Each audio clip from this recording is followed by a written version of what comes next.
What is this cute little camera? Hey guys, Meredith here, and this is my official review of the Rylo 360 camera. I have been checking this out over the last few weeks. Now, I do have to tell you, Rylo sent me this camera. Of course, I will only give you my honest opinions, and if you want to check out the Rylo 360 camera yourself, I put links down in the description below. So let's get into this Rylo review. First of all, in the box, you are going to find the Rylo 360 camera, a battery, a protection pouch. There is a USB charger cable, that's the long one. There's also the Rylo to phone sync cable, so there's a few of those. And then you have the Rylo everyday case, which is like a frame that mounts to a handle. So this frame it's kind of like what you would expect from an action camera. You can use it with other accessories like a floating hand grip, for example. The handle though, look how small the handle is. It's kind of dainty compared to other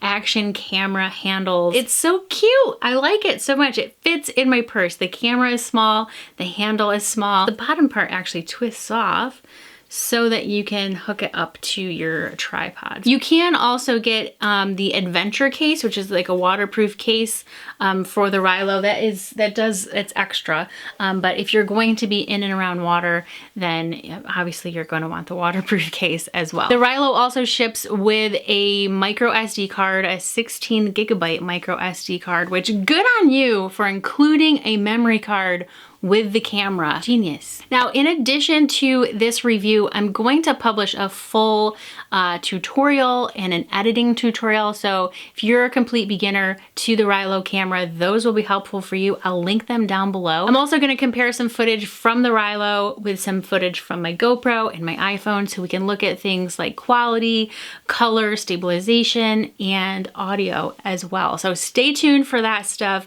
First, let's dive into the camera. As you can see, the camera has two wide angle lenses, each with an aperture of 2.8. It records in 4K at 30 frames per second, and you can shoot in 360 or 180 if you want to. Now, the fact that it records in 4K, that means the whole spherical image is 4K. So the output of like your just regular, you know, flat video is gonna be 1080. So you're not gonna be creating a flat 4K video from this, because that's the whole, you know, the whole sphere is 4K. Using the app, you can create a time lapse with your footage up to 16 times normal speed. Has a photo mode, which is 6K, which gives you a nice like panoramic photo. The Rylo does have a removable lithium-ion battery, which the website says it should last 60 minutes. I didn't really get a chance to test out how long it actually lasts, because the 16 gigabyte card only gave me about like 34 minutes or so of footage. So that's just something to consider there. Now, to use the Rylo camera, you do have to have a phone. You don't need a phone to operate the camera, but to view your footage and edit your footage, you do need to have a phone. The camera itself is pretty typical as far as, you know, there's a shutter button on top, which is also the power button, has a small status display.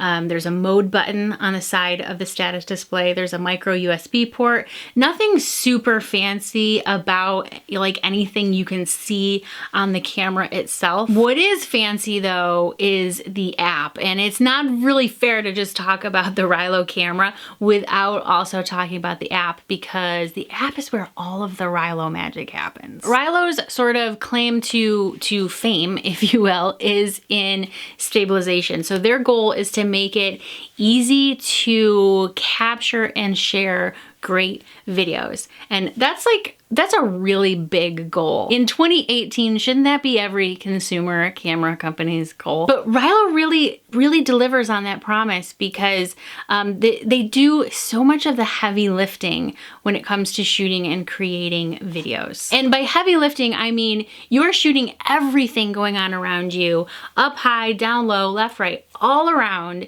And then when you're done, you're telling the software what you want the camera to basically be looking at. Literally with the touch of your finger, you tell the camera, like actually the frame, where to look. Look over here, look over there, look over there, literally with a touch of your finger. And then Rylo's stabilization comes in, and it's as if you are panning your camera from here to here to here, you know, as if you had like this whole big like gimbal set up.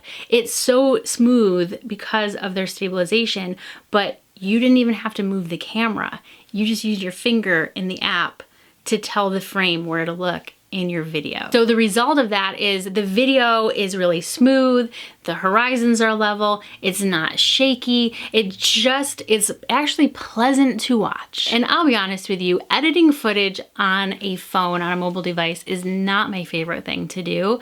I know some of you are with me on that. Some like it, some do not like it. This is not the same.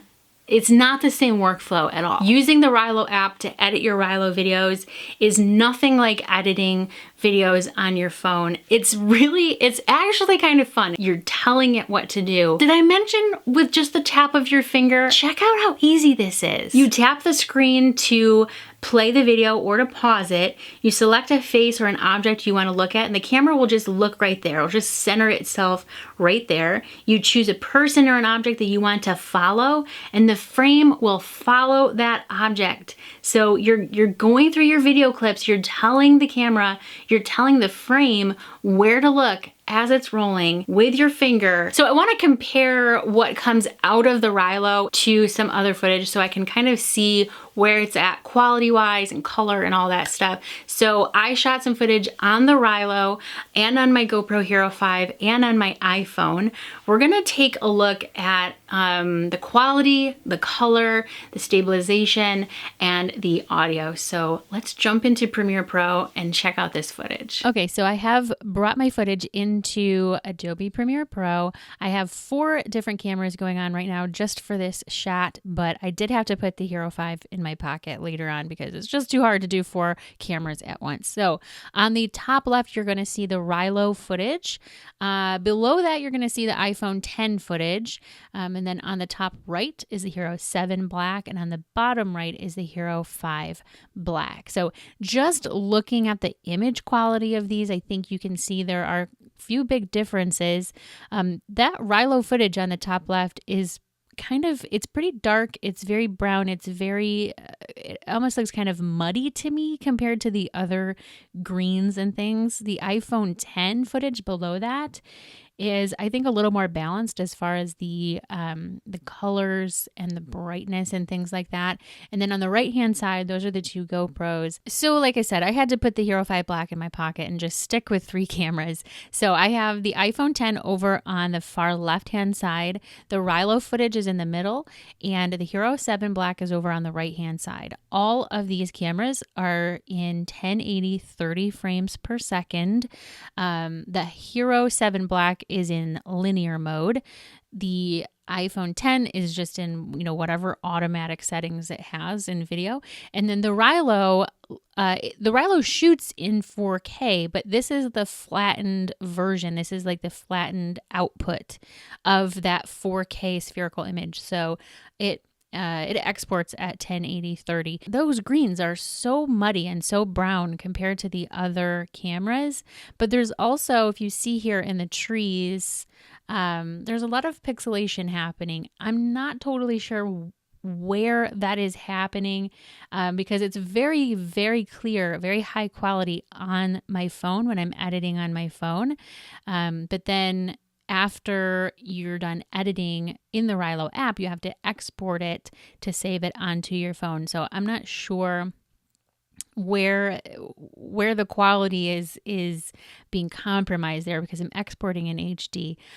So just, keep that in mind as we go through this footage. So we're just kind of going for a walk here around my pond. I have my German Shepherd along with me, and I have the stabilization turned on the GoPro.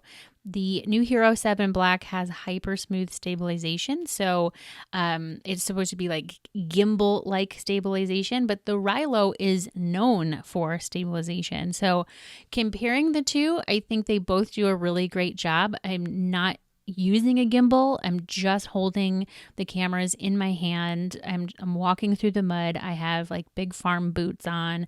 I'm not trying to make the footage smooth. I'm just walking with the dog. Really, that's all. So I feel like the iPhone is just good quality footage. It's probably going to be a little bit bouncier. There's going to be a little bit more movement because it just doesn't have that built-in stabilization as much as the Rylo and the Hero 7 Black do. I like the blue of the sky. I feel like the blue on the Rylo is coming out great, but those greens and browns, they just aren't the green is not the green that it's supposed to be. It's just not the green that it looks like, but the sky looks great. Now, one thing you're probably going to notice here with the Rylo is you can see my phone. I'm holding that on my Joby GorillaPod, and every once in a while there's just something that's sort of in the way. So the Rylo footage has a little bit of a spherical kind of look to it because it is, it's coming from, a 360 camera here. So it is a little more spherical. So there are a few more things that can easily get in the way. And if you don't keep it still, then it's really hard to edit where you want the frames to be. So like I explained in the app, just with your finger, you can essentially point the camera where you want it to be looking, and you're doing that after the fact, after you have shot it. So if you're moving the camera around and not keeping it, keeping one side facing forward at all times, then it kind of gets confused, and it's not bad. It's still stable and everything, but it gets really a little bit difficult to edit. So you'll also notice you can tell places where you can see the stitching happening. So like I mentioned, the Rylo, it's two lenses, two very wide angle lenses. And then in the app, it's stitching that footage together as one seamless footage. But in most cases, it's not exactly seamless. It really depends on exactly what you're shooting, but I'll show you an example here. If I back up a little bit here, you can see where my phone is in the way. See right there how it looks like we're sort of seeing two different images kind of melded into one, but it's like not exactly perfect. The Joby tripod or the Joby GorillaPod is actually really close to the Rylo because I'm holding the Rylo and the arm of the Joby in one hand. So that's probably part of it. I think the further away your subjects are from those seam lines, the easier it's going to be. But that's just an example that you'll see show up.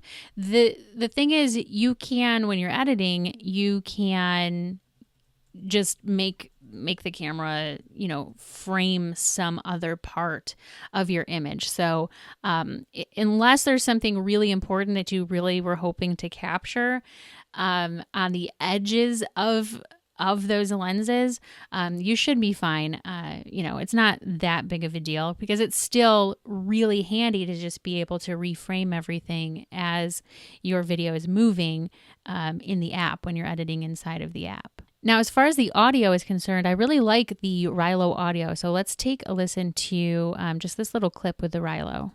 Okay, where are we going now? Where are we? Lost.